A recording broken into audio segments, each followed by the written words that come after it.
Feet ऊंचे पहाड़ की चोटी पर ये हॉस्पिटल कुछ ऐसा दिखता था।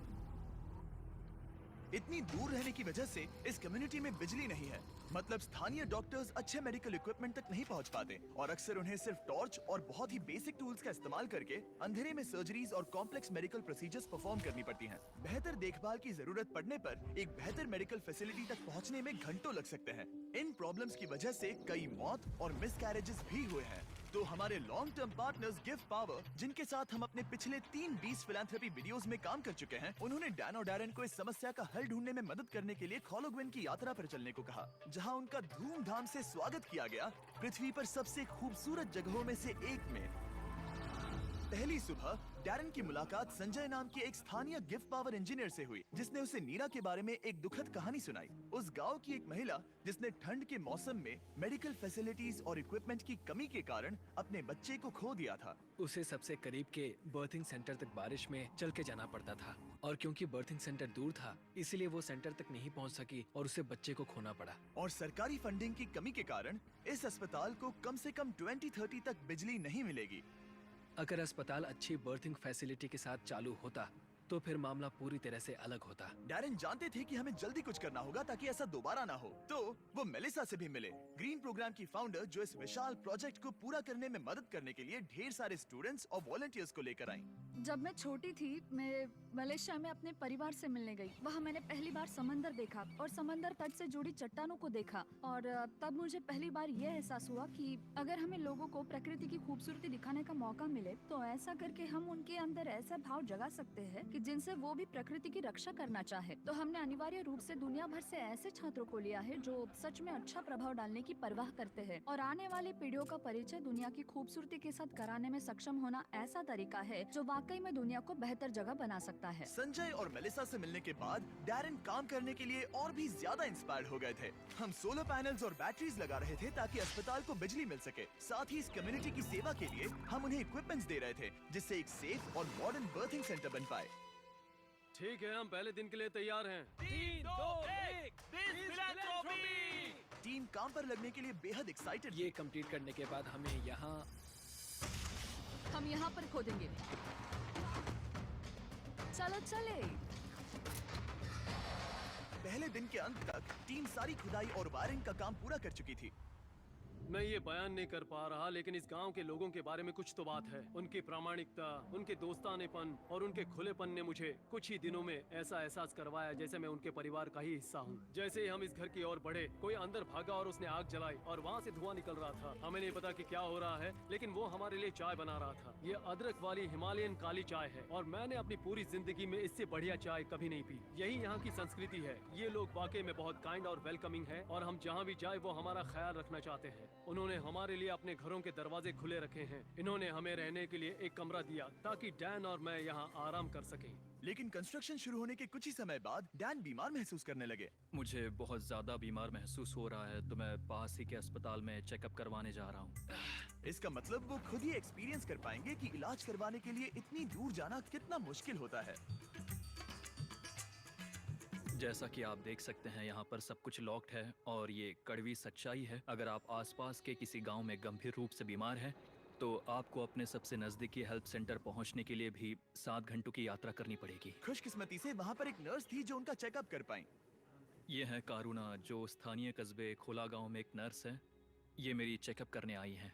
लेकिन क्योंकि बिजली नहीं है, इसीलिए वो सिर्फ बेसिक चेकअप ही कर पाई। वो इस नतीजे पर पहुंची कि डैन की तकलीफ है गाटी। हाँ, मुझे गाटी हुआ है, जो एक दुर्लभ नेपाली बीमारी है। दरअसल ये मामूली सर्दी जुकाम है।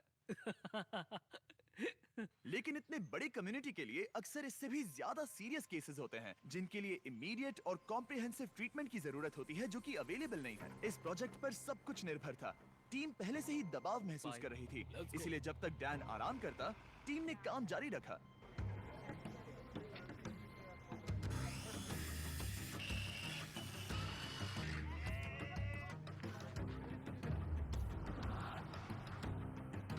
अब जब सपोर्टिंग स्ट्रक्चर तैयार हो गया था, हमने सोलर पैनल्स लगाने शुरू कर दिए थे। संभल के, हाँ, आराम से। टीम की कड़ी मेहनत के कारण हम स्केड्यूल के आगे थे, तो डैरन ने संजय के बारे में और जानने के लिए समय निकाला। जब मैं ऊपरी हिमालय में काम कर रहा था और उपकरणों की मरम्मत कर रहा था, तो हमें पता चला कि इस गांव में बिल्कुल भी बिजली नहीं है। और जब हम यहाँ पहुँचे तो मैंने देखा कि एक बच्चा सोया था और वहाँ एक लकड़ी के बॉक्स में आग लगाई गई थी। और मेरे दिमाग में अचानक आया कि इस तरह के उपकरण हम भी बना सकते हैं। और उसके बाद मैंने यहाँ नेपाल में एक टीम बनाई और फिर हमने एक बेबी वार्मर बनाया, और हम इसे नेपाली में न्यानो न्यानी कहते हैं, जिसका मतलब है एक गर्म बच्चा। न्यानो नानी इतनी सफल हुई कि इसने यूएसए में पीपल्स चॉइस अवार्ड जीता। मुझे लगता है कि ये मेरे लिए एक सपने के सच होने जैसा है, क्योंकि मेरा लक्ष्य इस तरह के वार्मर का निर्माण करना और लोगों को जागरूक करना कि इस तरह के रिमोट एरियाज में हॉस्पिटल्स का क्या महत्व है। सिंपल मेडिकल इक्विपमेंट से जान बच सकती है, ये समझने के बाद डैरन ने 10 और बेबी वार्मर्स खरीदकर संजय को सरप्राइज किया, जिन्हें वो इस तरह के बाकी कम्युनिटीज को डोनेट कर सके। संजय, मैं तुम्हारे पास से 10 और बेबी वार्मर्स खरीदना चाहता हूँ, और तुम इन्हें जिस भी हॉस्पिटल या कम्युनिटी में बांटना चाहते हो वहाँ बांट सकते हो। तुम्हारा बहुत बहुत शुक्रिया डैरन, ये मेरे और मेरी टीम के लिए बहुत मायने रखता है। Thank you so much. सिर्फ एक दिन बचा था, हम कंस्ट्रक्शन पूरा करने के बहुत करीब थे और पूरी टीम आखिरी सोलर पैनल पर साइन करने के लिए एक साथ आई।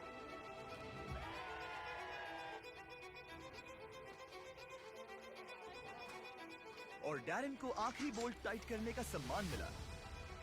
हमने मिलकर बिना बिजली वाली इस टूटी हुई बिल्डिंग को पूरी तरह से एक अस्पताल में बदल दिया, जो इस कम्युनिटी के 16,000 से अधिक लोगों की सेवा करेगा। मैं इस बात का बहुत आभारी हूँ कि हम यहाँ आ पाए और उन्हें एक उपहार दे पाए, जो इन लोगों के लिए और आने वाली इनकी पीढ़ियों के लिए एक सार्थक बदलाव लाएगा। अब रात होने के करीब है और समुदाय को सरप्राइज करने का समय आ गया है। मुझसे और इंतजार नहीं हो रहा।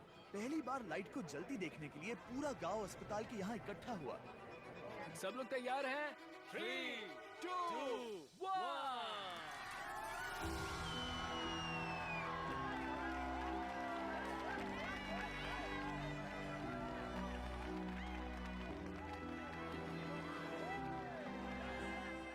किसी कम्युनिटी में पहली बार रोशनी जलते देखना एक बहुत ही खूबसूरत एहसास है, और इससे इस समुदाय के साथ शेयर करने में मुझे बहुत अच्छा लगा। अगली सुबह संजय ने नीरा को वापस अस्पताल बुलाया ताकि वो उसे अपने बेबी वार्मर्स के साथ सभी नए इक्विपमेंट्स भी दिखा सके। आज उसके अंदर एक उम्मीद जागेगी कि जिस दौर से वो गुजरी, उससे किसी और को कभी गुजरना नहीं पड़ेगा। वो इस बर्थिंग फैसिलिटी के लिए बहुत खुश है। संजय से बात करने पर हमें पता चला कि भले ही वो नेपाल से हैं, लेकिन वो कभी एवरेस्ट पर नहीं गया और इस विशाल पर्वत को देखना हमेशा से उसका सपना रहा है। इसीलिए आखिरी सुबह हमने उसे एक सुनहरे मौके के साथ सरप्राइज करने का फैसला किया। हम एवरेस्ट के इतने करीब आए हैं तो वहाँ जाना तो बनता ही है। हम संजय को एवरेस्ट पर वहाँ तक ले गए जहाँ तक हेलीकॉप्टर हमें ले जा सकता है। हवा की कमी के कारण डैरन, डैन और संजय वहाँ सिर्फ 2 मिनट ही बिता सके, क्योंकि उसके बाद उन्हें ऑक्सीजन की कमी से हाइपोक्सिया हो सकता था। डैरन और मैं आज तक कभी एक साथ इतनी ऊंचाई पर नहीं आए हैं। मुझे तो यकीन ही नहीं हो रहा। एवरेस्ट को देखकर संजय भावुक होकर अपने घुटनों पर आ गया। मैं बहुत खुश हूँ। यहाँ आना मेरे लिए एक सपने की तरह था।